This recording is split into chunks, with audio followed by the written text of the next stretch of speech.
Bonjour, chers téléspectateurs. Nous sommes aujourd'hui le samedi 22 novembre 2025 et vous voyez bien que nous sommes pratiquement à moins d'une semaine d'une journée extrêmement importante qui peut être considérée comme le 67e anniversaire de la proclamation de la République, mais qui aura un autre cachet extrêmement important, c'est que c'est le dernier message du chef de l'État sur l'état de la nation pour le mandat qui a commencé le 16 avril 2021 et qui se termine le 16 avril 2026. Nous osons espérer que le 28, nous serons fixés sur un certain nombre de choses. Mais pour notre émission d'aujourd'hui, nous allons commencer par vous faire quelques commentaires et vous donner quelques informations. Le commentaire que nous allons faire, c'est d'abord de vous remercier pour votre participation à l'émission webinaire qui a eu lieu le 15 novembre dernier. Plusieurs questions ont été posées, des propositions et des contributions ont été faites et je crois que ça a été une très très bonne émission. Nous tenons malgré tout à vous présenter nos excuses pour cet arrêt que l'on peut considérer comme brutal, mais nous étions déjà à plus de 2 heures de débat à cause d'un problème d'électricité. C'était vraiment indépendant de notre volonté, mais nous en tiendrons compte à l'avenir pour que l'on essaye de passer et d'aller de l'avant. Maintenant, après ce commentaire, je voulais donner quelques informations avant qu'on aille à la thématique principale.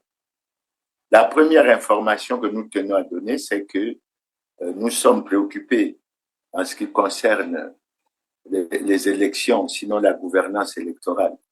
Il vous souviendra que le 7 octobre dernier, le Conseil des ministres avait adopté plusieurs projets de loi, dont le projet de loi portant refonte de la loi électorale. Et dans cette refonte de la loi électorale, il y a un volet extrêmement important. C'est celui du découpage administratif et électoral. Et nous avons toujours considéré, nous avons toujours dénoncé qu'il était injuste, qu'il était inique et qu'il fallait en profiter du dernier recensement général de la population pour aller vers un découpage qui soit plus juste, qui tienne compte non seulement du poids démographique, mais qui tienne compte aussi des conditions d'enclavement de certaines zones, etc. C'est un nombre de choses. La dernière fois, je vous ai fait quelques commentaires sur les districts, notamment de Mvouti, de Lombo, de Pena, qui avaient 2 circonscriptions jusqu'alors. Mais avec l'évolution démographique, évidemment, vous voyez qu'aujourd'hui, les départements, les districts de Pena dans le département de la Népala a plus de 120 000 habitants, alors que Pena reste autour de 30, un peu plus de 30 000 habitants. Donc, il y a nécessité de réajuster. C'est pour ça que abordant la question telle qu'elle a été présentée au Conseil des ministres, nous disons que il faut un approfondissement pour qu'on essaie d'avancer.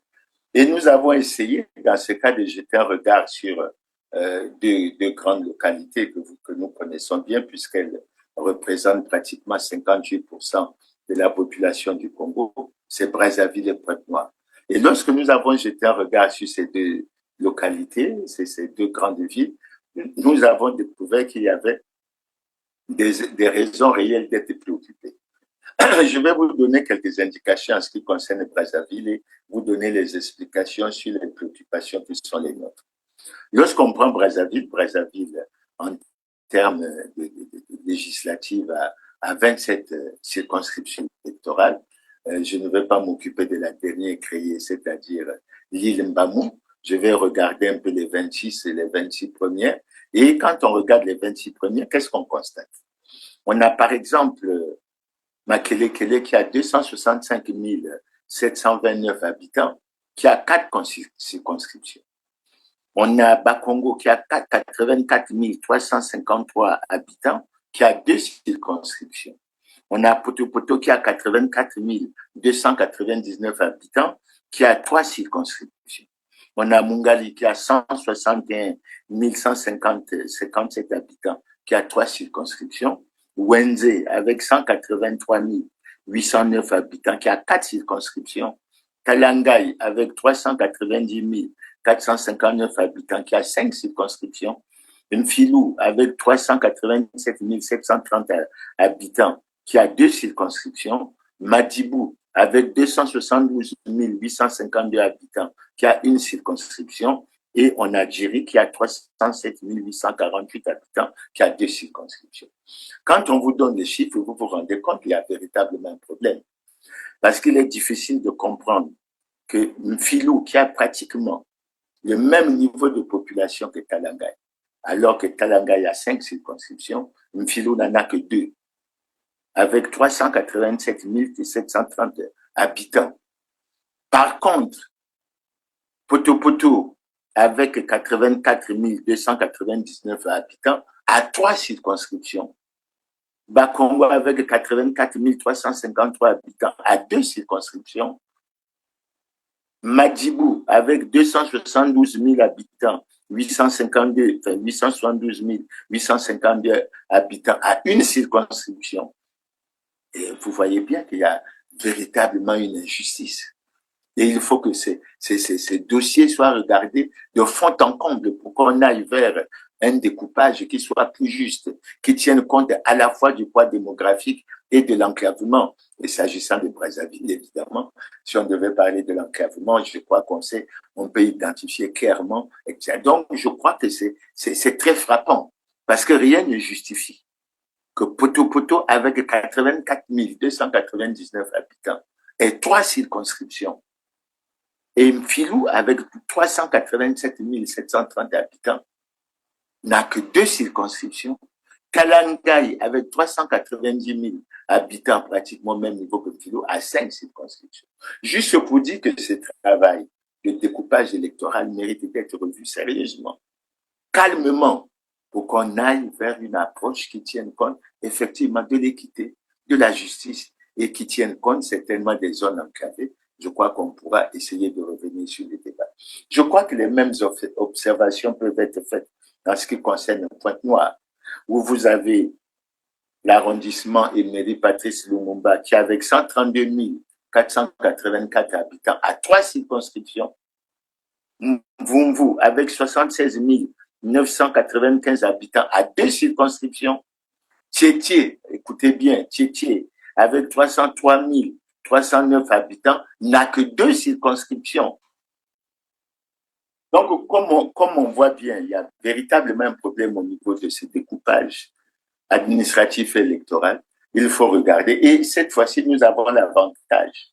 C'est que nous avons les données du dernier recensement, même si il y a beaucoup de problèmes qui sont posés par ce recensement, mais c'est le seul que nous avons. Et il faut que les organisateurs de ce recensement fassent l'effort de répondre aux questions, pour répondre aux questions qui leur ont été posées. Maintenant, après qu'on ait vu cette affaire de découpage administratif et électoral, nous pouvons passer à une autre information.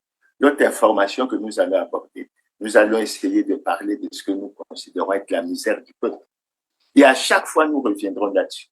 Il vous souviendra, il y a quelque temps, que les retraités, les syndicats des retraités ont fait une déclaration dans laquelle ils pensaient qu'ils allaient aller vers un sit-in parce que ils comptaient 50 mois d'arriérés, dont 3 mois pour l'année 2025 et 2 mois pour l'année 2024.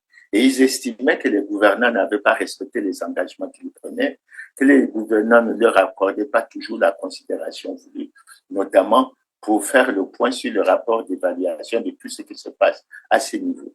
Et ils avaient été reçus par le président du Sénat qui leur avait déconseillé d'aller vers le sit-in et d'aller plutôt vers une solution qu'ils considéraient comme une solution de sagesse, à savoir le dialogue.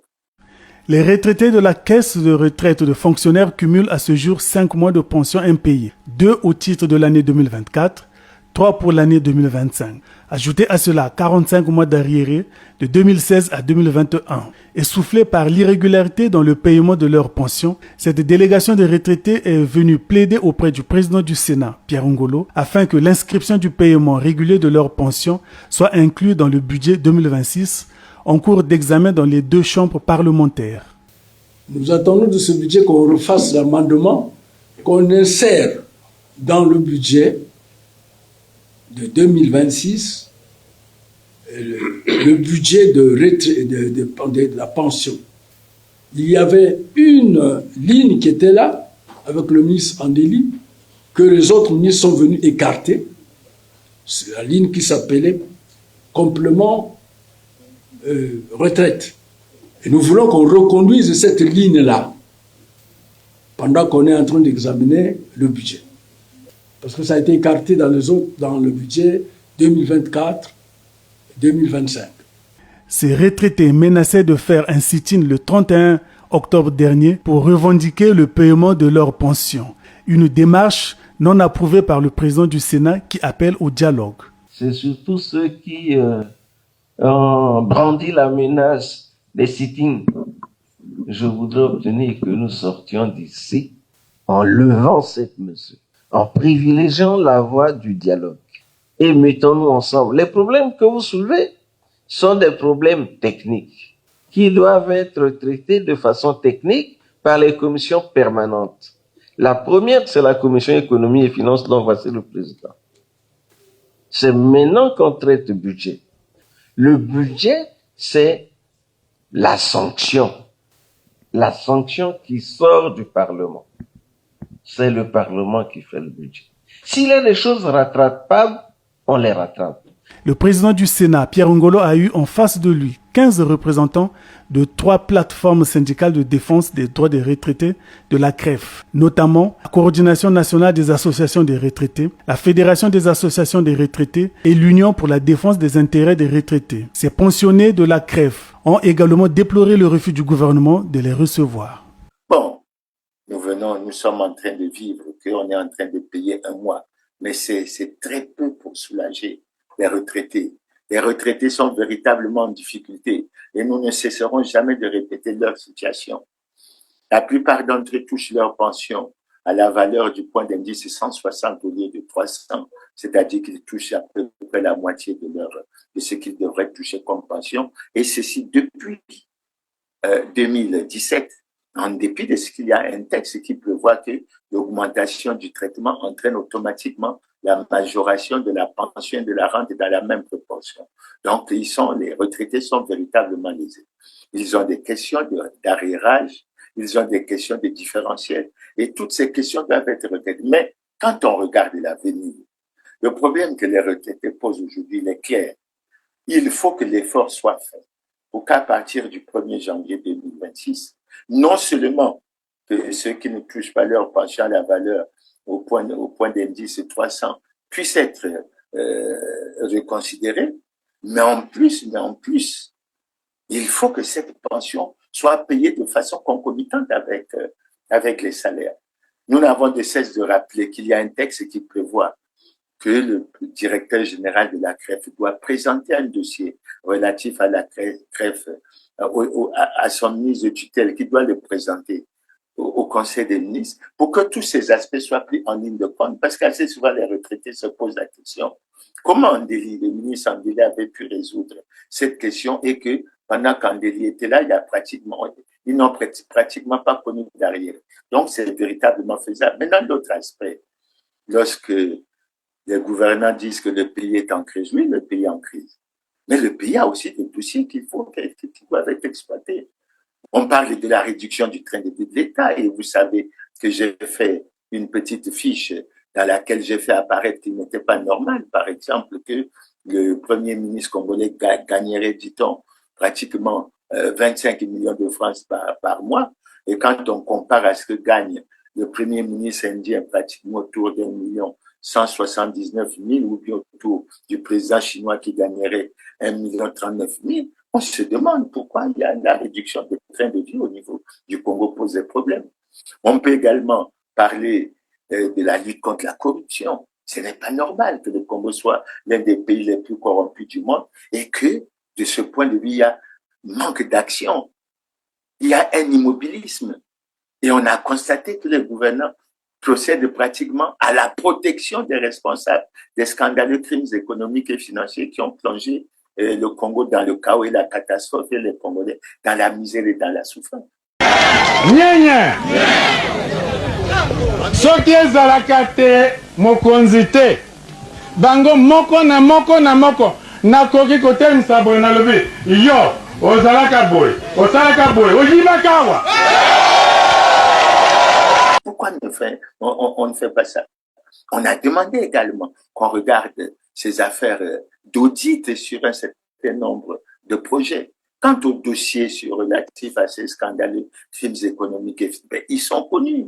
On peut passer des plus petits, comme le différentiel de 6 milliards qui, semble-t-il, se dissipe chaque année sans laisser de traces. On peut parler du FIGA, on peut parler du Trésor Gate, on peut parler des révélations des Panama Papers.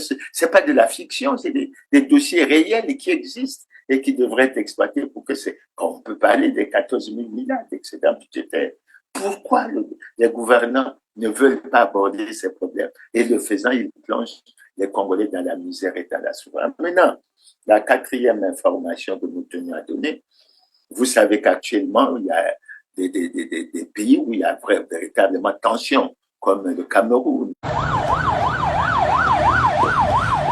Cette sirène qu'on entend siffler au quartier Bessengue à Douala aura été un bruit coutumier dans la capitale économique du Cameroun en cette journée mouvementée du dimanche 26 octobre 2025 à l'appel de Issa Tiroma Bakari qui a demandé à ses sympathisants de descendre dans les rues dans toutes les villes du pays afin de revendiquer sa victoire à l'élection présidentielle du 12 octobre dernier. À Nubel, c'est vers 15h30 que les populations commencent à converger vers le lieu de rassemblement. D'après les informations recueillies sur place, le plan était de se rendre vers le centre-ville, notamment à Bonandio, au quartier administratif, pour manifester devant les bureaux du gouverneur.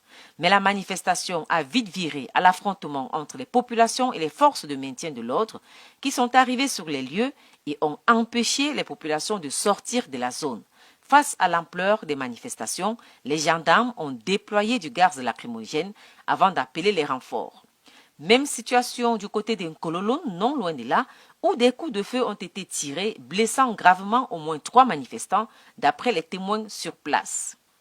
Ambiance également tendue sur l'axe qui va de Ancien Dalip à Akwa jusqu'à l'école publique de Deido. À pied et à moto, une centaine de manifestants expriment sa colère. Sur le passage, les panneaux publicitaires portant encore les affiches de Paul Biya sont détruits. La marche est encadrée par la gendarmerie et la police qui bloquent certaines entrées des voies secondaires pour éviter que les manifestants ne les empruntent. À Terminus Saint-Michel, les manifestants ont allumé de grands brasiers sur la chaussée, de même qu'à Bepanda ou encore Newton Aéroport. À Anjou-Raphaël, quartier estudiantin, les manifestants ont détruit les affiches de campagne de Paul Biya. En Dokoti, les signes d'un affrontement entre forces de maintien de l'ordre et manifestants sont visibles. Le bitume est parsemé de cailloux, de projectiles de tout genre. Sur l'axe qui mène au quartier Ndoxili, en cette fin de journée du dimanche 26 octobre, les éléments de la police, casques vissés sur leur tête, vêtus d'équipements de protection anti-émeute, font face aux manifestants. Il est 19h. Sur l'axe qui mène à certains quartiers, notamment Lobaba, des manifestants ont érigé 2 barrières sur lesquelles ils ont mis du feu. Une cinquantaine de mètres les séparent de la police.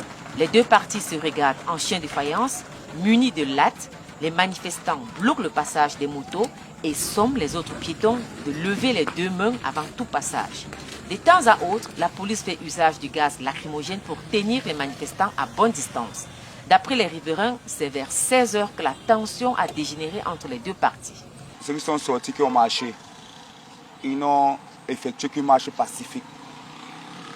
Et je crois que ça devait être réciproque par rapport aux autorités qui étaient sur place, puisque quand la marche est pacifique, l'ampleur de la réaction de l'autorité n'a pas été, ça n'a pas été vice-versa. Je suis né devant ce papa, je grandis devant ce papa, je fais des enfants devant ce papa, mes enfants vieillissent devant ce papa, rien de changement.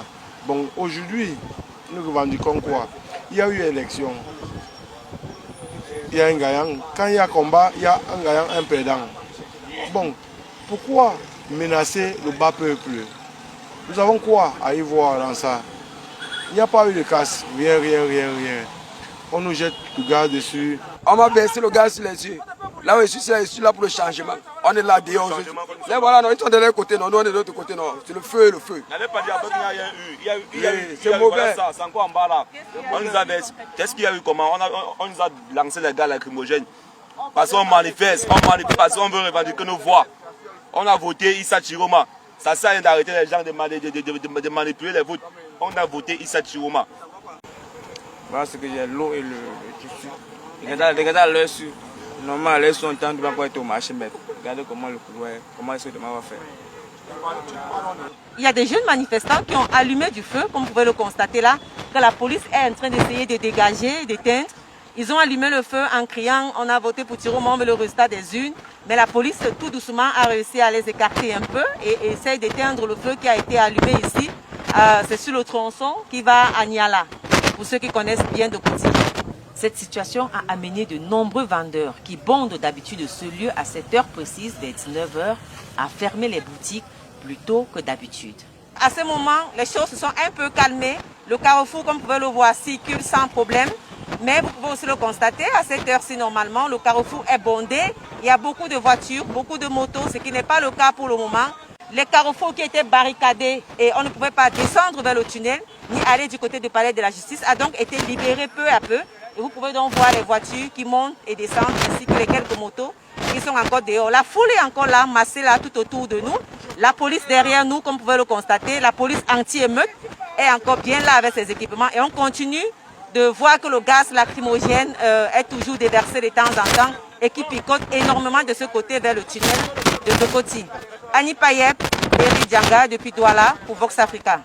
Comme la Côte d'Ivoire, mais où le problème est souvent dû à la longévité des dirigeants à la tête du pays, ou soit au non-respect des constitutions s'agissant de la limitation des mandats des mandats présidentiels, etc.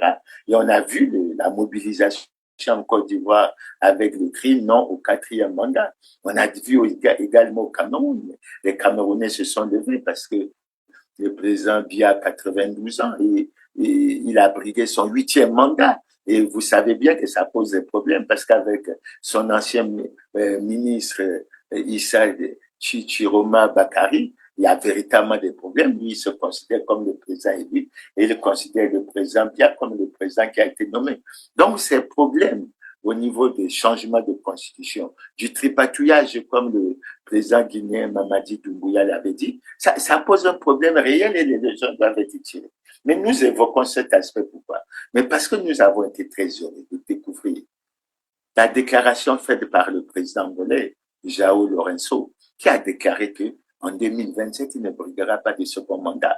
Mais il a surtout dit que l'Angola était un pays qui était très attaché à la légalité et au respect des règles démocratiques, parmi lesquelles l'alternance démocratique. Et ça réchauffe, ça donne du baume au cœur, notamment aux Congolais comme nous autres, qui nous sommes toujours battus pour dire non au changement de constitution. Et on voit avec les dégâts que cela a posé. Mais ce qu'on découvre aujourd'hui, c'est que ce changement de constitution, avec le fait qu'il y a des personnalités politiques qui ont considéré qu'elles pouvaient être indéfiniment à la tête du pays ou se maintenir coûte que coûte, mais ça a créé des facteurs d'instabilité. Au Congo, une coalition d'opposition annonce l'arrestation de 6 de ses cadres. La nouvelle intervient alors que de nouveaux affrontements ont opposé ce matin des groupes de jeunes aux forces de l'ordre à Brazzaville. La police est intervenue à coups de gaz lacrymogène. Ces tensions interviennent au lendemain de heurts meurtriers dans la capitale congolaise. Dernier bilan officiel, 4 morts au moins et une dizaine de blessés. La population manifeste contre le référendum de dimanche. Le scrutin devrait permettre au président Denis Sassou Nguesso de changer la constitution et de briller un 3e mandat. François Hollande lui a adressé quelques mots tout à l'heure. Il a appelé le président congolais à rassembler, respecter et apaiser. Et je crois qu'il faut que cela soit véritablement regardé. C'est pour ça que nous évoquons ce problème. C'est pour ça que l'évoquons après la déclaration qui a été faite par le président angolais.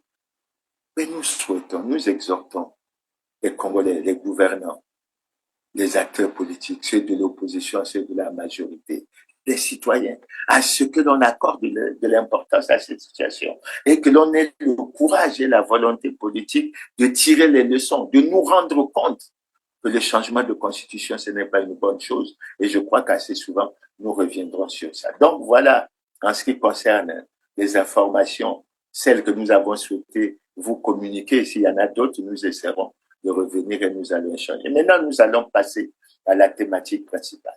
La thématique principale pour nous est très simple. Nous nous posons la question. Le Congo n'est-il pas en train de se préparer à organiser un hold-up électoral, sinon un coup d'État électoral? Pour le président de la commission électorale, le processus continue. L'article 70 de la Constitution prévoit un report en cas de décès ou d'empêchement avant le premier tour. Or, quand la mort a arraché notre frère candidat à notre affection, le choix des Congolaises et des Congolais était déjà dans les urnes, a déclaré Henri Bouka, notre correspondant Loïcia Martial. Les proches du candidat décédé poursuivent leur propre compilation en attendant de comparer leurs chiffres avec ceux de la CENI et de former leur recours. Soit Sigi Brice Parfait-Kolela est donné qualifié pour le second tour pour demander un nouveau scrutin en vertu du même article de la loi fondamentale qui prévoit de procéder de nouveau à l'ensemble des opérations électorales, soit, dans le cas où Denis Sassou Nguesso est annoncé vainqueur dès le premier, pour dénoncer les irrégularités lors du vote. Autre candidat d'opposition, Mathias Dzon, affirme qu'il saisira de toutes les manières la Cour constitutionnelle pour faire annuler un premier tour qu'il juge calamiteux. Nous le disons parce que plusieurs analystes n'ont cessé de déclarer qu'aucune élection libre, démocratique, transparente, crédible et apaisée n'a été organisée au pays depuis pratiquement 2002. Et certains disent même que la seule élection crédible, transparente, équitable et autre qui a été organisée dans le pays, c'est celle de 1992 qui a abouti à l'élection du professeur Pascal Lissouba. C'est pour ça que nous tenons à aborder cette question au moment où nous nous apprêtons à suivre le message sur l'état de la nation qui aura lieu le 28 novembre, donc dans quelques jours. Et nous tenons à vous rappeler qu'au cours de la dernière édition, nous avons évoqué un certain nombre de problèmes justement par rapport à ce rendez-vous. Problèmes que nous tenons à rappeler aujourd'hui. Parmi ces problèmes, nous avons parlé, par exemple, du changement de dialogue, je viens d'en parler. Nous avons parlé du dialogue et nous avons déploré qu'en ce qui concerne le Congo, il est regrettable et dommage que depuis 2015, les articles 227 et 228 qui instituent un Conseil national de dialogue, organe de concertation, organe d'apaisement et de recherche de consensus entre les forces vives de la nation sur les grands problèmes politiques de la nation, ne s'est jamais réuni. Quand bien même on avait mis la charrue avant les bœufs en nommant le défunt ministre Mbéry Martin comme secrétaire permanent. Et ça reste un problème d'actualité, d'autant que nous autres qui avons toujours réclamé depuis 2012 la tenue soit des États généraux, soit d'un dialogue, nous avons constaté que le pays connaissait de graves problèmes, parmi lesquels les problèmes de la gouvernance électorale, parmi lesquels la grave crise multidimensionnelle que le Congo connaît depuis plus de 10 ans et autres. Et nous avons été surpris puisqu'on a constaté sur le terrain que les gouvernants se sont montrés incapables de sortir le Congo de la grave crise multidimensionnelle. Et le Conseil est plus fort maintenant puisque après avoir signé l'accord, un programme avec le FMI de 2022 à 2024, on pensait qu'après 2024, on en sortirait. Non. On est toujours dans la grave crise. Au contraire, on s'enfonce là-dessus. Nous avons également évoqué le problème de la lutte contre la corruption en disant qu'il n'était pas normal que le Congo soit l'un des pays les plus corrompus du monde, qu'il exécute un programme qui s'appelle « Ensemble poursuivons la marche ». Mais on ne peut pas poursuivre la marche vers le développement si on ne combat pas avec efficacité la corruption. Ce n'est véritablement pas possible. Pourquoi les Congolais ont du mal à prendre le courage de lutter contre la corruption, qui constitue un véritable obstacle et un véritable handicap pour le développement? Génération TikTok, génération Timaïnine, génération nous nous tous ça te ça fait la série ya di tenya en le mararo firenenai.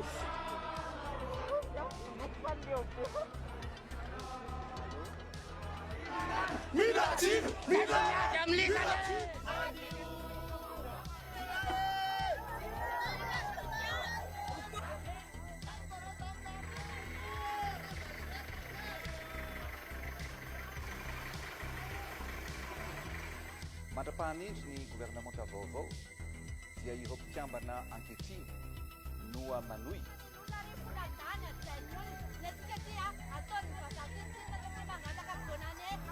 Il nous fait des promesses différentes. Il ne pense qu'à son intérêt et à l'intérêt de sa propre famille. Face à Haïti, c'est la famine qui nous tue.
Non, enfin, nous avons ce problème sur lequel nous sommes assez souvent revenus. C'est la signature des accords entre le Rwanda et le Congo, pour lesquels les Congolais, tant de l'intérieur que de l'extérieur, ont crié haut et fort non à la vente de nos terres, non à la cession de nos terres, oui à l'annulation pure et simple de ces actes. Et il y a ce que je considère comme ce problème de justice à double vitesse. Et disant cela, je pense à la situation de Jean-Marie Michel Moukoko d'André Okombi-Salissa, d'autres prisonniers politiques. Et je pense également à la situation de ces exilés qui sont très nombreux, pour lesquels on devrait organiser le retour au niveau du pays. Et il n'est pas normal que cette situation perdure. Et vous avez, comme je l'ai dit tantôt, je venais de le développer, je ne vais pas insister là-dessus, la misère des Congolais. Elle ne touche pas que les retraités, elle touche les enseignants de l'université Marien Ngouabi, elle touche les travailleurs de l'université Marien Ngouabi, elle touche les travailleurs de la mairie de Toulouse qui ont pratiquement 97 mois d'arriérés de pension, elle touche les travailleurs de la Sopeco, mais il faut que l'on apporte des solutions structurelles et fondamentales à tous ces problèmes pour que l'on avance et puis qu'on essaye d'avancer. Donc, j'ai tenu à faire ce rappel, toujours dans la même lancée, avec cette volonté de voir que le 28 novembre, un certain nombre de réponses soient apportées aux questions que nous nous posons. Aujourd'hui, nous avons choisi de poser un problème, comme je vous l'ai dit. Le Congo se prépare-t-il à organiser un hold-up électoral, sinon un coup d'État constitutionnel? Et je crois que cette question est de mise et nous devons l'aborder franchement. Maintenant, après avoir fait ce rappel, nous allons nous appesantir sur un sujet tout à fait particulier par rapport à la question que nous nous posons. C'est l'aspect de la conformité à la loi. Nous le disons parce que quand nous prenons notre constitution, et je l'ai sous les yeux, nous avons un article 50 qui est très clair. Et l'article 50 de notre constitution dit clairement ce que je vais vous lire. L'article 50 dit clairement ceci. Tout citoyen a le devoir de se conformer à la Constitution, aux lois et règlements de la République et de s'acquitter de ses obligations envers l'État et la société. C'est clairement dit. Maintenant, quand on prend notre société, on constate que les acteurs politiques ont choisi assez souvent de faire la déclaration suivante. La loi, c'est la loi. Elle est dure, mais c'est la loi. Elle doit s'appliquer à tous, dans toute sa rigueur. Nul n'est au-dessus de la loi. Et je tiens à insister sur ça, parce qu'il faut que l'on comprenne que la Constitution, la loi, concerne y compris le président de la République. Et le président de la République n'est pas au-dessus de la loi. Assez souvent, quand on prend l'exemple français, il y a des gens qui se réfèrent à Louis XVI en disant que c'est le roi Soleil et que la loi, c'était lui. Mais nous avons une Constitution et c'est ça le document de base qui doit permettre aux gens d'avancer, etc. Maintenant, quand on a évoqué ça, nous revenons, parce que ces sujets, nous les avons déjà développés. Mais les gouvernants ont toujours réservé un curieux silence par rapport à ces questions, qui méritent une réponse claire. C'est pour ça que le premier point que nous abordons, c'est que le Parti congolais du travail n'est pas en conformité avec la loi. Nous y sommes revenus assez souvent. Nous avons expliqué pourquoi nous le disions. Nous avions parlé d'abord du fait que tout membre de ce parti élu ou nommé à une autre fonction publique n'a daigné déclarer son patrimoine, tant par rapport à la Constitution du 20 janvier 2002 que par rapport à la Constitution du 25 octobre 2015. Et nous n'avons de cesse de répéter que l'expérience qui a été faite en 2021 ne l'a pas été conformément à la loi. Et moi, j'ai introduit un recours sur lequel on va y revenir tout à l'heure et on va avancer. Donc ça, c'est le premier point. Le deuxième point que nous avons, c'est le Parti congolais du travail, lors de son congrès de décembre 2019, a décidé, tous les congressistes ont décidé unanimement de reconduire M. Denis Sassou Nguesso comme président du comité central du Parti congolais du travail. En fait, président du Parti congolais, président du comité central du Parti congolais du travail, en fait, président du Parti congolais du travail, en violation de l'alinéa 2 de l'article 80 de la Constitution, qui dit que le mandat du président de la République est incompatible avec toute responsabilité au sein d'un parti politique. Beaucoup de gens nous ont dit que c'était à titre honorifique, que non, c'est pas à titre honorifique. J'ai toujours entre mes mains, j'ai ici les statuts du Parti congolais du travail. Et c'est clair, le président du Parti congolais du travail, c'est pas un titre honorifique. Il y a même un article qui stipule clairement que le président du comité central est le président du Parti congolais du travail. Et d'aucuns ont mis en doute un certain nombre de choses. Et je peux vous présenter un certain nombre de dispositions également que j'ai entre les mains. Ici, entre les mains, j'ai une lettre signée par le président du comité central du Parti congolais du travail. Lettre elle est là. Lettre qu'il a adressée, c'est le président Denis Sassou Nguesso, président du comité central du Parti congolais du travail, qu'il a adressé au secrétaire général du comité central du Parti communiste chinois. Donc, on ne peut pas dire que c'est honorifique, puisqu'il y a des actes qui prouvent que les choses se passent bien à ce niveau, même si c'est en violation des lois et règlements de la République. J'ai également une copie de la lettre que le secrétaire général du PCT a adressée au secrétaire général de l'ANC. Et quand je prends le troisième paragraphe, écoutez bien ce que le secrétaire général du Parti congolais du travail a écrit.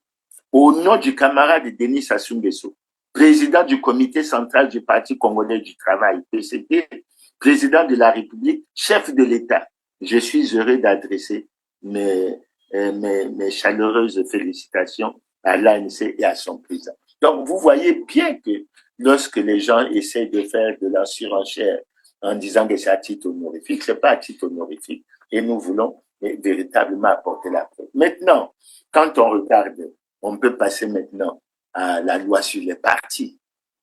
Et dans la loi sur les partis, c'est la loi 20-2017 du 12 mai 2017. Il y a un article 26 qui dit clairement que les partis ont le devoir de se conformer à la Constitution. Et malheureusement, en reconduisant le président Denis Sassou Nguesso comme président du Parti congolais du travail, le PCT a violé la Constitution, a violé les lois et règlements de la République. Et l'article 31 de cette même loi, qui a été voté par un Parlement majoritairement composé par des députés et des sénateurs du PCT, dit clairement, l'article 31 dit clairement qu'en cas de violation des lois en vigueur, par tout parti ou groupement politique ou de troubles à l'ordre public, le ministre chargé de l'administration du territoire suspend par voie d'arrêter le parti concerné et procède à la fermeture provisoire de ses votes. Et la question que nous nous sommes posée, pourquoi le PCT n'est pas suspendu? Est-ce parce que le ministre de l'Intérieur est membre du bureau politique de ce parti, ou est-ce parce que le président de la République en est le président? Mais nous l'avons dit d'entrée de jeu, la loi c'est la loi, elle est dure mais c'est la loi. Elle doit s'appliquer à tous dans toute sa rigueur. Nul n'est au-dessus de la loi.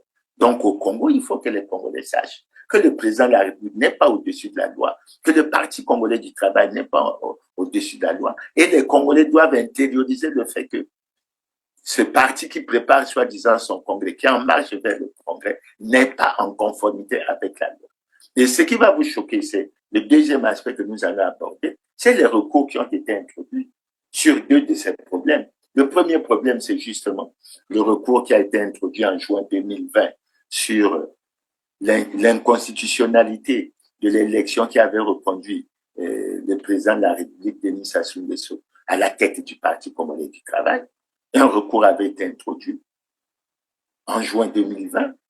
Le 31 juillet 2020, la Cour constitutionnelle a pris une décision. Je crois que c'est la décision 005/DCC/SBA 20, à travers laquelle elle s'est déclarée incompétente pour trancher ce problème, mais elle a choisi d'en informer le président de la République, le président du Sénat, le premier ministre chef du gouvernement, le président de l'Assemblée, le ministre de la Justice et le ministre de l'Intérieur. Ça veut dire quoi? Ça veut dire que depuis 2020, par la voie de la Cour constitutionnelle, toutes ces hautes personnalités sont informées de ce que et le président de la République et le Parti congolais du travail ne sont pas en conformité avec la loi. Mais la question qu'on se pose, pourquoi la loi ne s'applique-t-elle pas?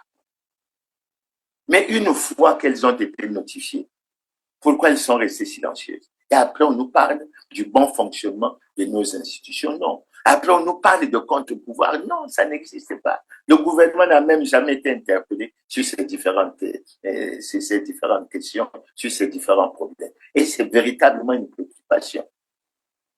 Le deuxième recours est relatif à la loi relative à l'obligation de déclaration du patrimoine. Je vous ai dit que depuis 2002 jusqu'à maintenant, je considère que aucun acteur, aucun gouvernant, aucun acteur politique n'a daigné déclarer son patrimoine conformément à la loi. J'insiste bien, conformément à la loi. Et j'ajoute que l'expérience qui a été tentée en 2021 n'était pas conforme à la loi.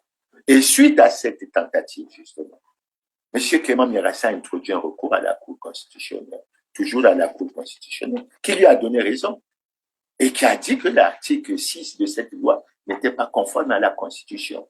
Et depuis lors, je crois que la loi amendée est de mai 2024. Depuis lors, il n'y a plus de déclaration de patrimoine.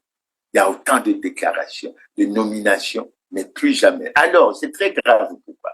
Mais parce que quand on se refait le programme d'action gouvernemental du Premier ministre Anatole Koulibaly-Makosso, parlant de l'obligation de déclaration de patrimoine, il a insisté sur le fait que c'était une disposition constitutionnelle. Ensuite, il a insisté pour dire que plus qu'un devoir de transparence, il s'agit d'une preuve de bonne gouvernance, de transparence, de lutte contre l'enrichissement illicite, de lutte contre la corruption et probablement de lutte contre les détournements. Donc, ne pas appliquer cette disposition, ne pas la suivre, veut dire que nous ne voulons pas lutter contre la corruption, nous ne voulons pas lutter contre les détournements, nous ne voulons pas lutter contre l'enrichissement illicite. Mais alors, que voulons-nous? Est-ce que nous sommes sérieux quand nous disons que nous travaillons pour la marche vers le développement, tout en sachant que on ne peut pas aller au développement si on ne lutte pas contre la corruption? Donc, vous avez les preuves flagrantes. Alors, assez souvent, on m'a dit, oui, mais quelle est la preuve? Mais la preuve est simple, prenez cette loi. Quand vous faites votre déclaration de patrimoine, mais il y a évidemment un aspect qui ressort clairement, c'est que vous avez un récépissé et le récépissé est publié au journal officiel. Donc, à tout moment, vous pouvez le consulter et vous pouvez aller de l'avant. Donc, voilà, par rapport à ce point. Maintenant, le troisième point sur lequel nous allons insister, c'est l'application de la loi sur les partis. Une loi a été prise en 2017, il y a un certain nombre de choses qui ont été dites, mais assez souvent on insiste sur l'article 11 de cette loi qui dit que chaque parti doit avoir des membres, des représentations dans chaque département. Et puis l'article 26 que j'ai déjà évoqué s'agissant du PCT, où on dit clairement que les partis ont le devoir de se conformer à la Constitution. Par rapport à ces textes, le ministre de l'Intérieur a assez souvent publié des textes reconnaissant des partis. Mais le constat que nous avons fait, c'est que généralement, on ne reconnaît pas, les partis reconnus ne sont pas conformes à la loi.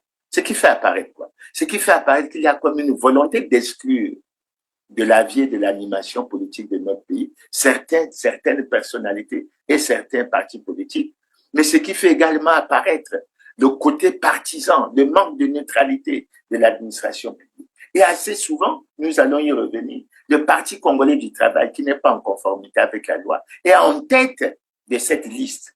Ça veut dire qu'il y a un problème de faux et d'usage de faux. Et quand c'est constaté au niveau de l'administration, c'est extrêmement grave. C'est extrêmement grave, d'autant que les gouvernants restent silencieux.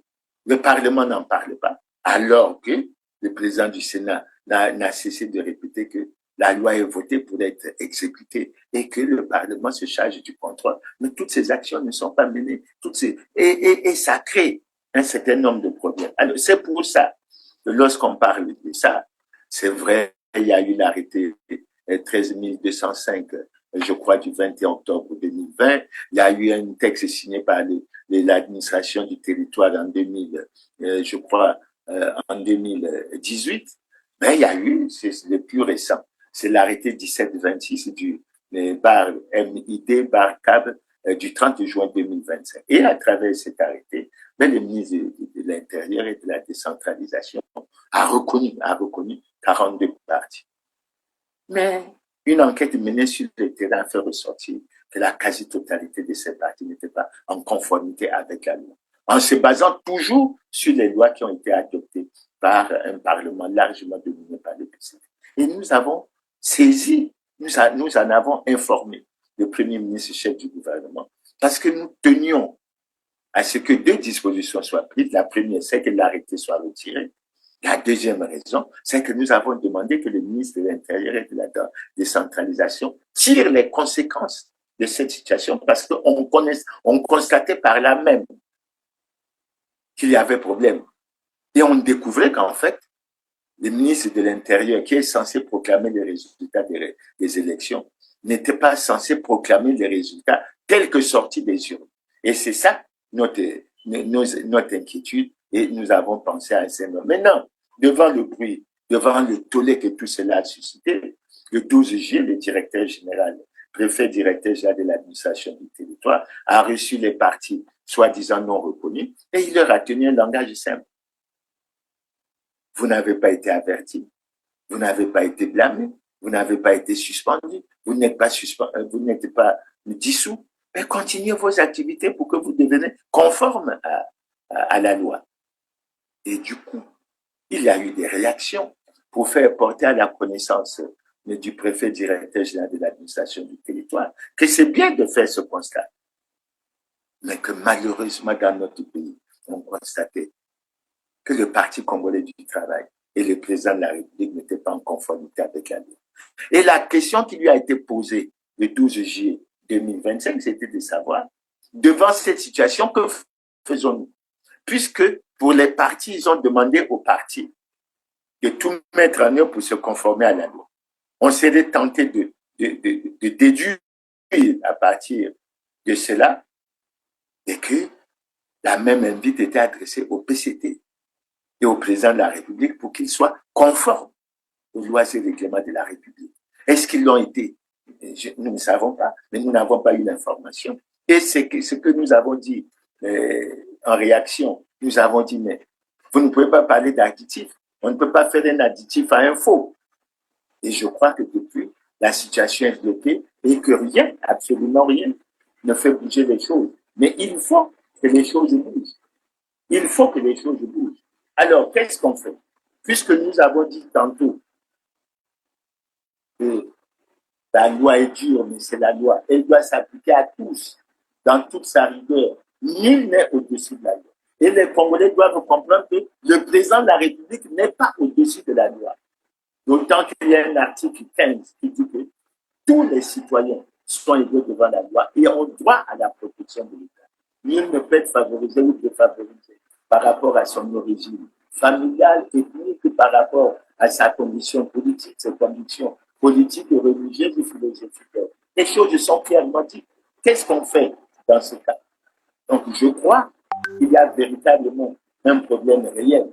Maintenant, après avoir évoqué ça, le point que nous avons abordé Mais c'est le point qui est relatif au président de la République.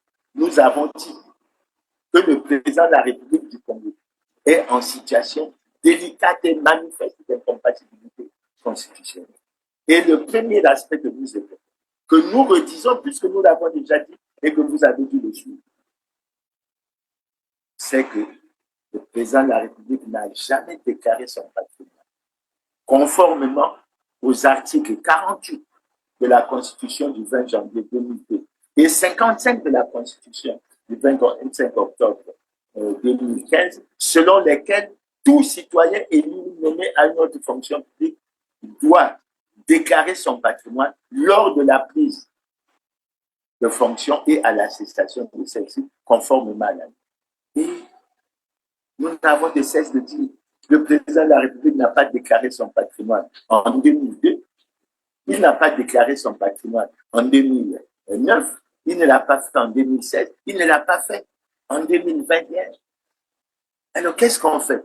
Pendant longtemps, les gouvernants ont tenté d'expliquer que cette situation était due au manque de textes d'application. Mais qui devait prendre le texte d'application? Et c'est là que nous devons expliquer aux Congolais que le texte d'application devait être pris pendant la période de transition, initialement prévue pour une durée de 3 ans, mais qui en a duré 5. Et la responsabilité en revient aux gouvernants, notamment au président de la République. Quand pendant la période de transition, que après qu'il ait été élu, etc. Et je signale aux Congolais que lorsque le président Sassou prête le serment le 14 août 2002, mais il n'est déjà pas en conformité avec la loi. Ça veut dire que la loi du 20 janvier 2002 est violée dès son entrée en vigueur. Et vous voyez que c'est un véritable problème. Donc, il y a cet aspect, à notre avis, sur lequel il faut insister, et nous y reviendrons assez souvent. Le deuxième aspect, s'agissant du président de la République, nous l'avons déjà énoncé plus haut, mais on le redit ici, puisque nous parlons du président de la République qui est en situation délicate et manifeste d'incompatibilité constitutionnelle. Mais le président de la République est président du Parti congolais du travail, en violation de la Constitution.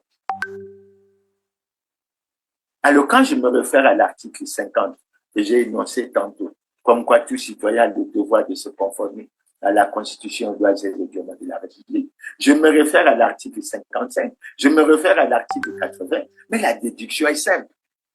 Le président de la République a violé le serment qu'il a prêté de respecter et de faire respecter la Constitution. Et c'est extrêmement grave, c'est extrêmement important, parce que si je prends la Constitution qui est devant moi, si je prends la Constitution et que je lis l'article 77, ben les choses sont claires. Il est dit ceci. Lors de son entrée en fonction, le président de la République prête le serment suivant. Devant la nation et le peuple congolais, moi, etc., président de la République, je juge solennellement de respecter et de faire respecter la Constitution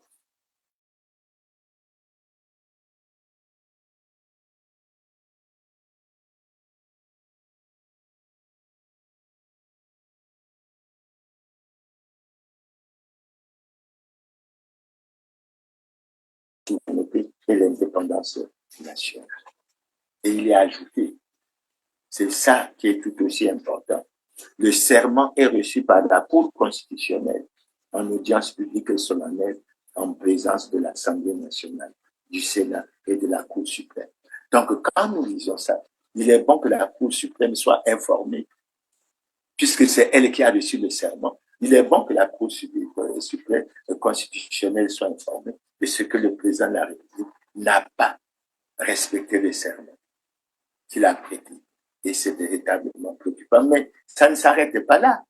Lorsque j'évoque le serment, plutôt ce que le président doit déclarer en guise de serment, il y a un aspect qui nous préoccupe. C'est l'aspect où il doit garantir la paix et la justice à tous. Il doit garantir la paix et la justice à tous. Et nous savons que assez souvent, ça n'a pas été le cas. Que faisons-nous? Et nous le disons, parce que nous n'avons de cesse de dire que les gouvernants protègent les responsables des scandaleux crimes économiques et financiers qui ont plongé le pays dans le chaos et la catastrophe, qui ont plongé les Congolais dans la misère et dans la souffrance. Et nous la vivons, cette souffrance, depuis plusieurs années. Et on n'a pas de perspective. Et assez souvent, la réponse que les gouvernants donnent, c'est que le pays en crise, on n'a pas d'argent. Mais il n'y a pas d'argent. Il y a des gens qui l'ont volé. Il y a des gens qui l'ont détourné. Mais si vous ne faites rien, si vous restez les bras croisés, et que, ben, ça veut dire que vous avez choisi d'appauvrir l'État, d'enrichir les individus, et ensuite de les laisser tranquilles sans se préoccuper, etc. Je crois que j'ai dit tantôt, s'agissant de la lutte contre la corruption, que le Congo est l'un des pays les plus corrompus du monde, mais qui ne s'occupe pas du tout de la lutte contre la corruption, de la lutte contre les détournements de fonds. Et les dossiers, vous les connaissez, ils sont extrêmement nombreux. Je ne vais pas revenir là-dessus. Il y a également, s'agissant justement de la garantie de la justice, nous évoquons assez souvent le fait qu'il y a une justice à deux vitesses. Prenons la situation de Jean-Marie Michel Moukoko, d'André Okombisa et sept autres prisonniers politiques. Comparativement à ce que l'on a subi lors de l'attaque des quartiers sud de Brazzaville le 4 avril 2016, avec toutes les déclarations qui ont été faites. Prenons le cas des déclarations de Laurent Sokoko, qui a évoqué le fait qu'il y avait un complot international qui était monté contre la République du Congo, visant l'assassinat du président de la République. Mais quelle a été l'attitude des gouvernants? C'est de rester silencieux. C'est de rester silencieux. Maintenant, pour avancer dans ce cadre, mais abordons un autre volet. C'est le volet actuel, c'est le débat actuel. C'est l'opération Zéro Kuluna. Et s'agissant de cette opération, je souhaite toujours me référer à la Constitution, en ce que je considère comme les violations de la Constitution s'agissant de ce problème.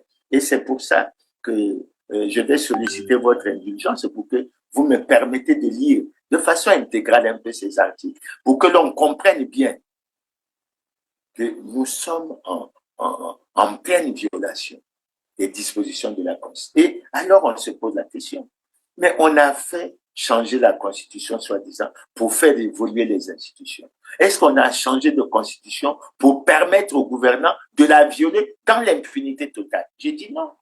J'ai dit non. Et quand je prends cet aspect, puisque le président de la République a fait une déclaration publique pour dire que c'est lui qui a autorisé l'opération, mais quand je prends la Constitution, je commence par l'article 8. L'article 8 est clair. La personne humaine est sacrée et a droit à la vie. L'État a l'obligation de la respecter et de la protéger. Chaque citoyen a droit au plein épanouissement de sa personne, dans le respect des droits d'autrui, de l'ordre public, de la morale et des bonnes mœurs. La peine de mort est abolie. Je répète bien, ce n'est pas Mirassa, la Constitution a été votée, je crois, plus de 90%. La peine de mort est abolie. Ça, c'est s'agissant de l'article 8. Passons maintenant à l'article 9. L'article 9 dit ceci. La liberté de la personne humaine est inviolable. Nul ne peut être arbitrairement accusé, arrêté ou détenu. Tout prévenu est présumé innocent jusqu'à ce que sa culpabilité ait été établie à la suite d'un procès juste et équitable garantissant les droits de la défense. Les droits de la victime sont également garantis. C'est la Constitution. Je passe à l'autre article, c'est l'article 11. Écoutez bien. Toute personne arrêtée est informée du motif de son arrestation et de ses droits dans une langue qu'elle comprend. Tout acte de torture, tout traitement cruel, inhumain ou dégradant est interdit.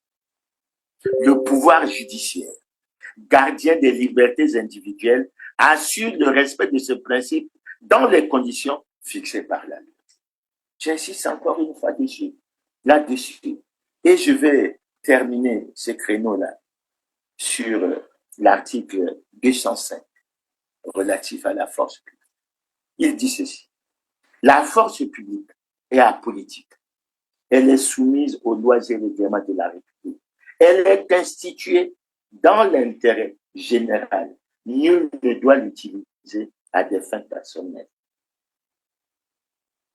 La force publique est subordonnée à l'autorité civile.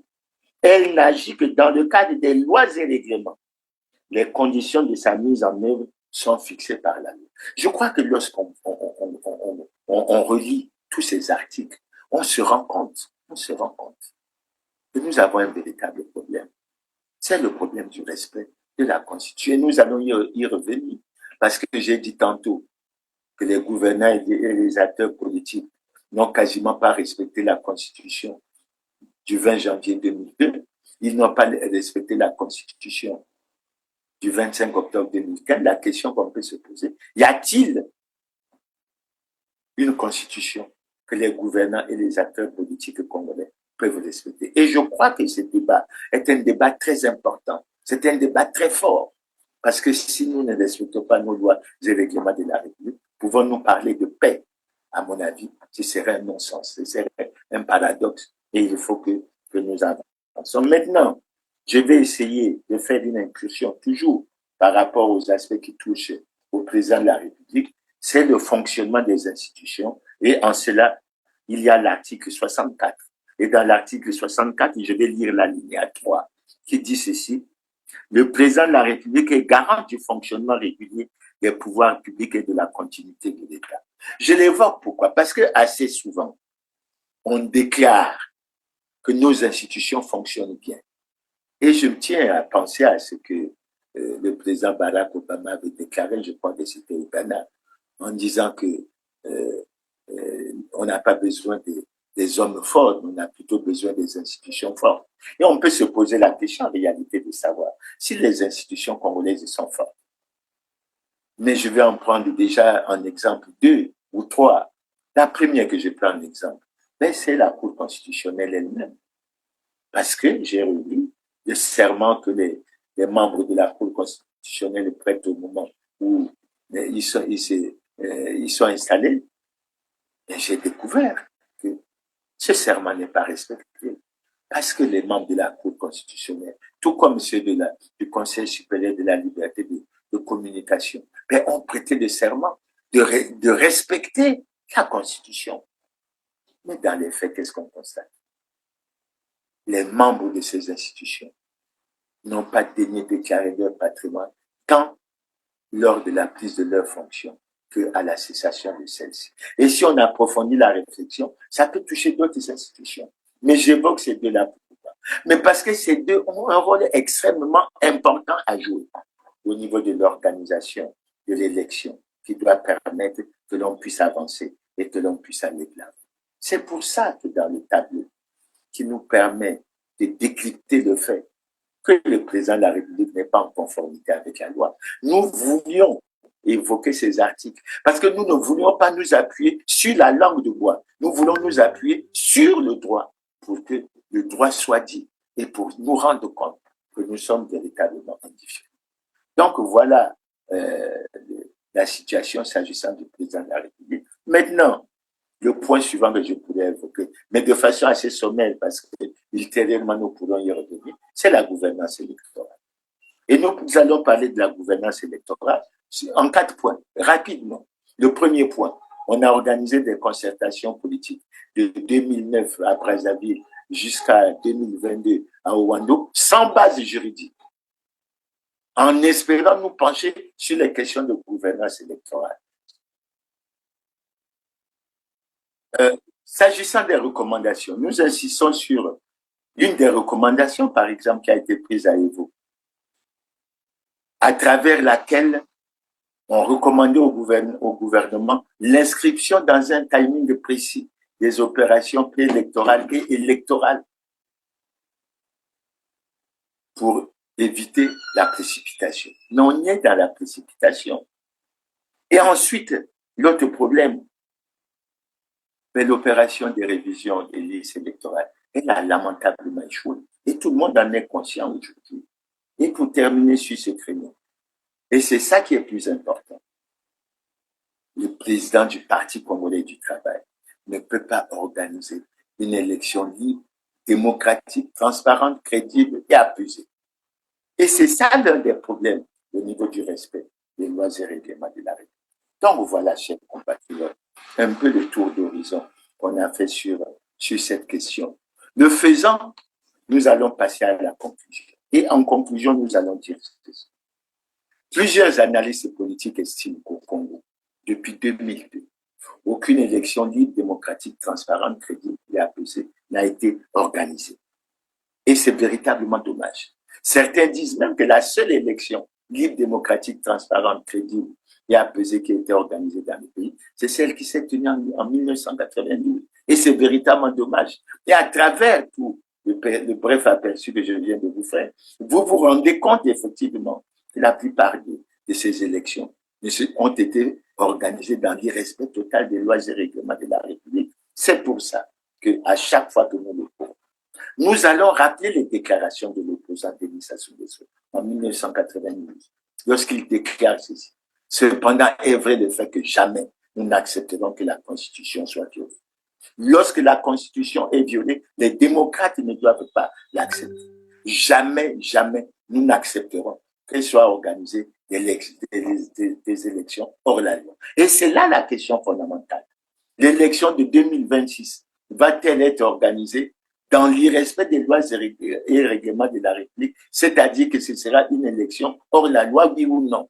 Et je crois que les éléments que nous avançons font percevoir clairement que nous sommes loin de remplir les conditions permissibles pour la tenue d'une élection libre, transparente, démocratique, crédible et apaisée. C'est pour ça, au-delà de celle que je viens de faire, le président de la République a déclaré dans son message « Je suis l'état de la nation » en 2023, que nos difficultés de l'heure ne doivent pas nous amener à emprunter le chemin hasardeux et dangereux de l'anticonstitutionnalité. Paradoxe, les gouvernants sont rattrapés parce que nous sommes déjà dans l'anticonstitutionnalité. Nous sommes dans la violation des lois et règlements de la République. Et nous disons aux gouvernants, vous savez que le changement de constitution s'est opéré, mais dans des conditions difficiles, avec beaucoup de victimes, avec beaucoup de dégâts. Mais si ça a été fait, je crois que ce que l'on visait, c'était que l'on puisse avancer.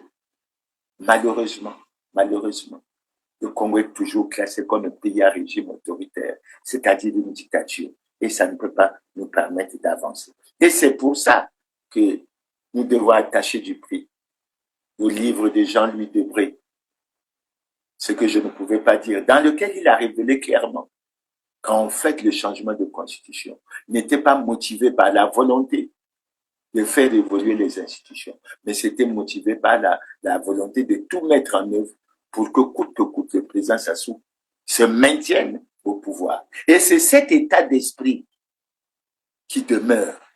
Et je pense que ce qu'on est en train de vivre aujourd'hui, c'est pratiquement dans. C'est pour ça que nous disons, que nous venons de constater que le président de la République, que le Parti congolais du travail ne sont pas en conformité avec la loi.